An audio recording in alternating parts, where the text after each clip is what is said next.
여러분 안녕하세요. 오늘 제가 여러분께 나누고 싶은 말씀은 제 인생의 모든 결정을 바꿔놓은 말씀입니다. 큐티전 구독과 좋아요 부탁드려요. 잠언 3장 5절에서 6절 단 2절의 말씀이지만 이 말씀이 저를 어리석은 사람에서 지혜로운 사람으로 바꿔놓았습니다. 혹시 여러분도 지금 중요한 결정을 앞두고 계신가요? 사업을 확장할까 말까, 투자를 할까 말까, 자녀의 진로를 어떻게 정할까, 이사를 갈까 말까, 직장을 옮길까 말까. 이런 고민들로 밤잠을 설치고 계신가요? 아니면 이미 잘못된 판단으로 큰 손해를 보신 적이 있으신가요?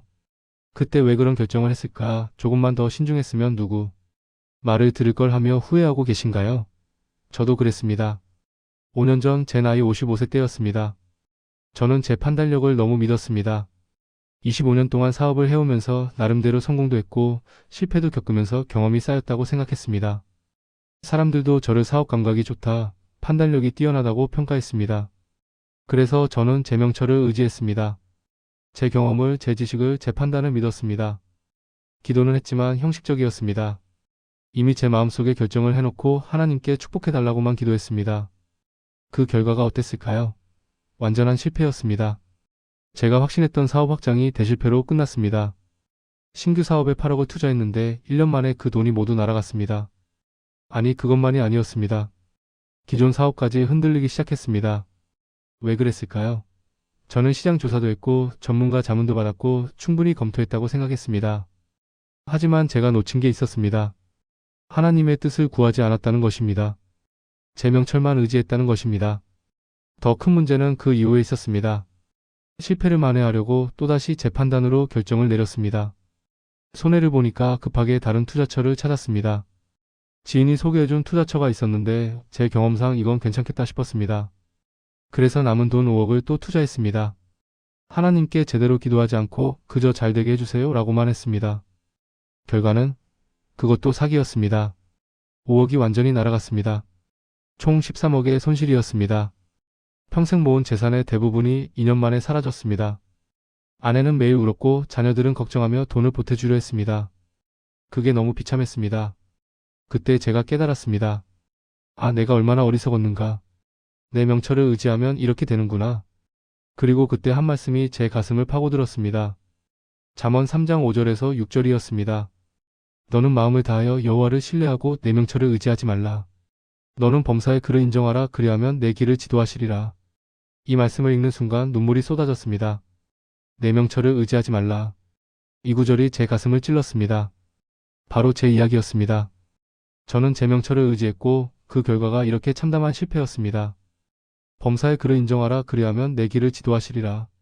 이 말씀이 제게 소망을 주었습니다. 아직 늦지 않았다. 지금부터라도 모든 일에 하나님을 인정하고 그분의 지도하심을 구하면 된다. 그날부터 저는 결심했습니다. 이제부터는 어떤 결정도 작은 것이든 큰 것이든 제 판단으로 하지 않겠다. 반드시 하나님께 먼저 기도하고 그분의 뜻을 구하겠다. 잠언 3장 5-6절 이 말씀 하나만 붙들고 살겠다. 매일 새벽 이 말씀을 읽고 또 읽었습니다. 그리고 이렇게 기도했습니다. 하나님 아버지, 제가 제 명철을 의지해서 이렇게 실패했습니다. 이제는 제 판단을 내려놓습니다. 주님만 신뢰하겠습니다. 모든 일에 주님을 인정하겠습니다. 제 길을 지도해 주세요. 처음에는 어려웠습니다. 평생 제 판단으로 살아왔는데 그걸 내려놓는다는 게 쉽지 않았습니다. 무언가를 결정할 때마다 내 생각에는 이라는 말이 먼저 나왔습니다. 하지만 의식적으로 훈련했습니다. 어떤 결정을 내려야 할 때 일단 멈췄습니다. 그리고 기도했습니다. 주님, 이 일에 대해서 주님의 뜻이 무엇입니까? 제 명철이 아니라 주님의 지혜를 구합니다. 신기한 일이 일어나기 시작했습니다. 제가 좋다고 생각했던 일들이 기도하면서 아니다라는 마음이 들었습니다. 반대로 제 판단으로는 별로였던 일들이 기도하면서 이게 맞다는 확신이 들었습니다. 첫 번째 변화는 3개월 후에 왔습니다. 한 지인이 또 투자 제안을 해왔습니다. 조건이 아주 좋아 보였습니다. 예전에 저였다면 바로 좋다고 했을 겁니다. 제 경험상 수익성이 있어 보였으니까요. 하지만 저는 그 자리에서 대답하지 않았습니다. 일주일만 시간을 주세요. 기도하고 결정하겠습니다 라고 했습니다. 그 지인은 의아해했습니다. 기도요? 이건 사업인데요. 빨리 결정하셔야 합니다. 하지만 저는 물러서지 않았습니다. 집에 와서 일주일 동안 매일 잠언 35-6을 붙들고 기도했습니다. 주님, 이 투자가 주님의 뜻입니까? 제 명철을 의지하지 않고 주님만 신뢰합니다. 지도해 주세요. 기도하는 중에 이상한 일이 생겼습니다. 마음이 불편했습니다. 조건은 좋은데 자꾸 마음이 무겁고 평안하지 않았습니다. 그래서 거절했습니다. 제 판단으로는 좋은 기회였지만 마음의 평안이 없었으니까요. 그로부터 2달 후 그 투자처가 사기였다는 게 밝혀졌습니다. 투자한 사람들이 모두 돈을 날렸습니다. 만약 제가 예전처럼 제 판단으로 결정했다면 또다시 큰 손해를 봤을 것입니다. 그때 깨달았습니다. 아, 하나님께서 정말로 제 길을 지도하시는구나. 제가 제 명철을 의지하지 않고 주님을 신뢰하니까 주님께서 위험에서 지켜주시는구나. 그 일 이후로 저는 더욱 확신을 갖고 이 말씀대로 살기 시작했습니다. 모든 결정 앞에서 큰 일이든 작은 일이든 반드시 기도하고 하나님의 뜻을 구했습니다. 두 번째 변화는 자녀 문제에서 왔습니다. 큰아들이 직장을 그만두고 싶다고 했습니다. 대기업 다니는데 그만두고 창업을 하겠다는 거였습니다. 제 판단으로는 미쳤다고 생각했습니다. 안정된 직장을 두고 뭘 하겠다는 건지 이해가 안 됐습니다. 예전에 저였다면 강하게 반대했을 겁니다. 너 정신 나갔냐? 요즘 같은 세상에 대기업 다니는 게 얼마나 귀한 건데 그걸 그만두겠다고? 이렇게 말했을 겁니다. 하지만 저는 이제 배웠습니다. 제 명철을 의지하지 않는 것을. 그래서 아들에게 말했습니다. 아빠도 같이 기도해 볼게. 일주일 후에 다시 이야기하자. 일주일 동안 잠언 35-6을 붙들고 기도했습니다. 주님, 제 아들의 결정에 대해서 제 생각을 내려놓습니다. 주님의 뜻이 무엇입니까? 제 명철이 아니라 주님의 지혜를 구합니다. 그런데 기도하면서 놀라운 일이 일어났습니다. 아들의 창업 아이디어가 나쁘지 않다는 생각이 들었습니다. 아니, 오히려 잠재력이 있어 보였습니다. 그리고 가장 중요한 건 기도하면서 평안이 왔다는 것입니다. 그래서 아들에게 말했습니다. 아빠가 기도해봤는데 내 꿈을 지지해주고 싶다. 하지만 너도 이 말씀을 붙들고 기도하면서 가라. 그리고 잠언 35-6을 알려줬습니다. 아들은 제 말에 깜짝 놀랐습니다. 아빠 정말요?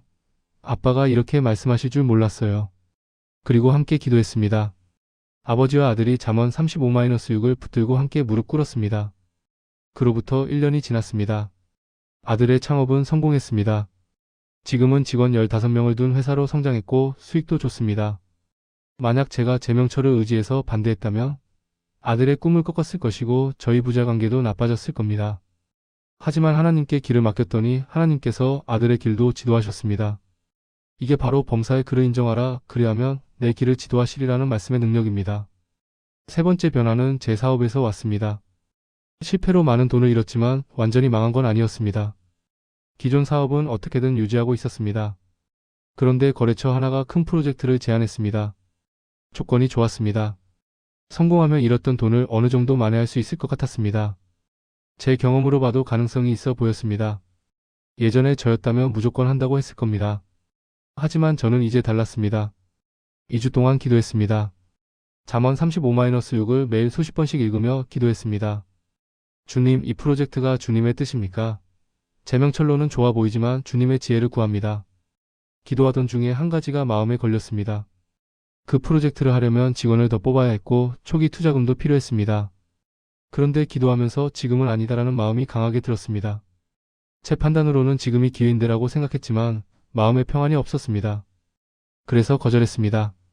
거래처는 실망했고 주변 사람들도 왜 그런 좋은 기회를 놓치느냐고 했습니다.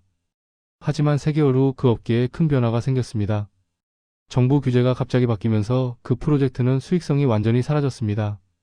만약 제가 했다면 또다시 큰 손해를 봤을 겁니다. 다시 한번 확신했습니다.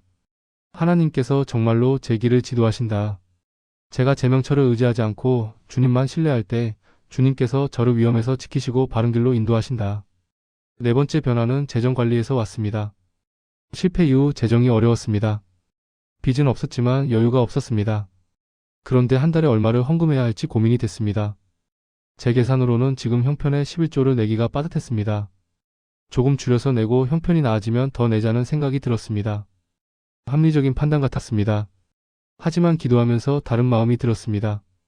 11조는 주님의 것이다. 형편이 어려울 때일수록 주님을 먼저 인정해야 한다. 그래서 제 명철이 아니라 믿음으로 결정했습니다. 11조를 정확히 내기로 했습니다. 그러자 신기한 일이 일어났습니다. 돈이 부족할 것 같았는데 계속 채워졌습니다. 잊고 있던 외상값을 받기도 하고 예상치 못한 곳에서 일이 들어오기도 했습니다. 제 계산으로는 모자랄 것 같았는데 하나님의 계산으로는 항상 넉넉했습니다. 더 놀라운 건 11조를 정확히 내기 시작하면서부터 사업이 조금씩 회복되기 시작했다는 것입니다. 새로운 거래처가 생기고 기존 거래처에서 주문이 늘었습니다. 제가 계획한 것도 아니고 제가 노력한 것도 아닌데 하나님께서 길을 여시는 것 같았습니다. 다섯 번째 변화는 사람 관계에서 왔습니다. 동업 제안이 들어왔습니다. 아는 분이 좋은 조건으로 함께 사업하자고 했습니다. 그분은 자본도 있고 인맥도 좋았습니다. 제 판단으로는 이분이랑 하면 잘 될 것 같다는 생각이 들었습니다. 하지만 이제는 제 명철을 의지하지 않습니다. 한 달 동안 기도했습니다. 주님, 이 동업이 주님의 뜻입니까? 제 판단으로는 좋아 보이지만 주님의 지혜를 구합니다. 기도하면서 계속 마음이 불편했습니다. 조건은 좋은데 평안이 없었습니다. 그래서 공손히 거절했습니다. 그분은 섭섭해했고 제 아내도 왜 그런 좋은 기회를 놓치느냐고 했습니다. 하지만 6개월 후 그분과 동업한 다른 사람들이 큰 다툼을 벌이며 헤어졌다는 소식을 들었습니다. 성격 차이와 경영 방침 차이로 사업이 파탄났고 서로 소송까지 했다고 합니다. 만약 제가 제 판단으로 동업했다면 저도 그 소용돌이에 휘말렸을 겁니다. 여섯 번째 변화는 건강 문제에서 왔습니다. 건강검진에서 이상 소견이 나왔습니다. 의사 선생님은 수술을 권했습니다. 그런데 2명의 의사가 의견이 달랐습니다. 한 분은 지금 당장 수술해야 한다고 했고 다른 분은 좀 더 지켜보자고 했습니다. 제 판단으로는 당황스러웠습니다. 의사들도 의견이 다른데 제가 어떻게 결정합니까? 예전 같았으면 인터넷을 뒤지고 여러 병원을 돌아다니며 더 많은 의사를 만났을 겁니다. 하지만 이제는 달랐습니다. 잠언 35-6을 붙들고 기도했습니다. 주님, 제 건강 문제도 주님께 맡깁니다. 제 명철로 판단하지 않겠습니다. 주님의 지혜를 구합니다. 어떤 결정을 내려야 할까요? 기도하던 중에 한 가지 생각이 들었습니다. 3개월 후에 다시 검사를 받고 결정하자. 급하게 결정하지 말고 좀 더 기도하면서 지켜보자는 마음이 들었습니다. 그래서 3개월을 더 기도하며 기다렸습니다. 그리고 다시 검사를 받았는데 놀랍게도 이상 소견이 사라졌습니다. 의사 선생님도 신기해하며 자연 치유된 것 같다고 했습니다. 만약 제가 급하게 제 판단으로 결정했다면 불필요한 수술을 받았을 수도 있습니다. 하지만 하나님께 길을 맡겼더니 하나님께서 가장 좋은 길로 인도하셨습니다. 이런 경험들을 통해 저는 확신하게 됐습니다. 잠언 35-6, 이 말씀은 정말로 살아있는 말씀입니다. 제가 제 명철을 의지하지 않고 하나님을 신뢰할 때 하나님께서 제 길을 지도하십니다. 여러분, 이 말씀을 한번 읽어보겠습니다. 너는 마음을 다하여 여호와를 신뢰하고 내 명철을 의지하지 말라. 너는 범사의 그를 인정하라. 그리하면 내 길을 지도하시리라. 이 말씀에 3가지 핵심이 있습니다. 첫째, 마음을 다하여 여호와를 신뢰하라. 반쪽짜리 신뢰가 아닙니다. 마음을 다해서 전적으로 신뢰하라는 것입니다. 이건 하나님께 맡기고 저건 내가 알아서가 아닙니다.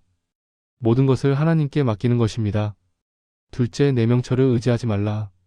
이게 가장 어렵습니다. 우리는 우리 경험을 믿습니다. 우리 지식을 믿습니다. 우리 판단을 믿습니다. 하지만 하나님은 말씀하십니다. 그것을 의지하지 말라.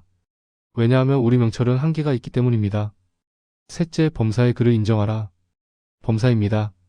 큰일만이 아닙니다. 작은 일도 모든 일에 하나님을 인정하고 하나님의 뜻을 구하라는 것입니다. 그러면 하나님께서 우리 길을 지도하십니다. 제가 어떻게 이 말씀을 실천했는지 구체적으로 알려드리겠습니다. 첫째, 모든 결정 앞에서 일단 멈춥니다. 급하게 결정하지 않습니다. 일단 기도하고 결정하겠습니다 라고 말하는 습관을 들였습니다. 사람들이 이상하게 볼 수도 있지만 상관없습니다. 둘째, 잠언 35-6을 읽으며 기도합니다. 주님, 제 명철이 아니라 주님의 지혜를 구합니다. 이 일에 대한 주님의 뜻이 무엇입니까? 이렇게 기도합니다. 셋째, 마음의 평안을 확인합니다. 아무리 조건이 좋아도 마음의 평안이 없으면 하지 않습니다. 반대로 제 판단으로는 별로여도 마음의 평안이 있으면 순종합니다. 넷째, 시간을 갖고 기다립니다. 급한 결정은 대부분 후회합니다. 기도하면서 기다리면 하나님께서 확실하게 보여주십니다. 다섯째, 결과를 하나님께 맡깁니다. 결과가 좋든 나쁘든 하나님께서 지도하신 것을 믿습니다. 때로는 이해가 안 될 수도 있지만 나중에 보면 하나님의 계획이 보입니다. 여러분, 지금 중요한 결정을 앞두고 계신가요? 잠언 35-6, 이 말씀을 붙들고 기도하세요. 여러분의 명철을 의지하지 마세요. 하나님을 신뢰하세요. 사업 결정, 투자 결정, 자녀 진로, 이사, 이직, 건강 문제.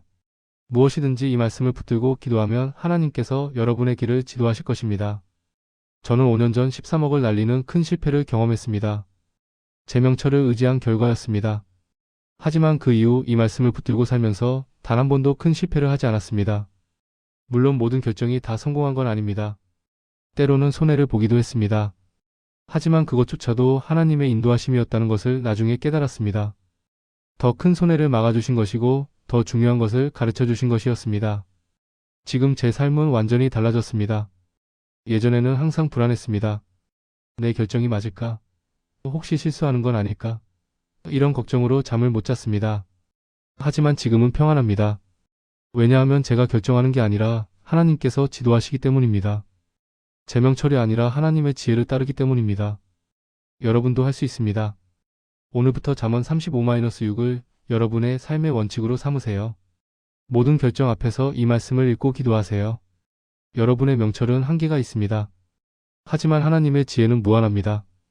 여러분이 볼 수 없는 미래를 하나님은 보십니다. 여러분이 알 수 없는 것들을 하나님은 아십니다. 그러니 더 이상 여러분의 명철을 의지하지 마세요. 하나님을 신뢰하세요. 범사의 그를 인정하세요.